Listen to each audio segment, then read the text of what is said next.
அமெரிக்காவில் சட்டவிரோதமாக குடியேறியவர்களில் ஒரு பகுதியினரை கொடூரமான குவாண்டனமோ தீவு சிறைக்கு கொண்டு செல்லும் பணி தொடங்கியது.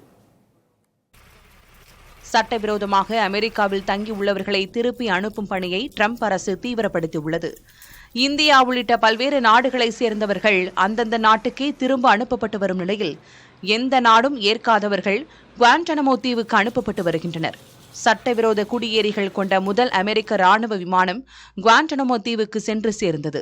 அங்கு 30,000 நபர்களை அடைத்து வைக்கும் அளவுக்கு வசதிகள் உள்ளதாக அதிகாரிகள் தெரிவித்தனர்.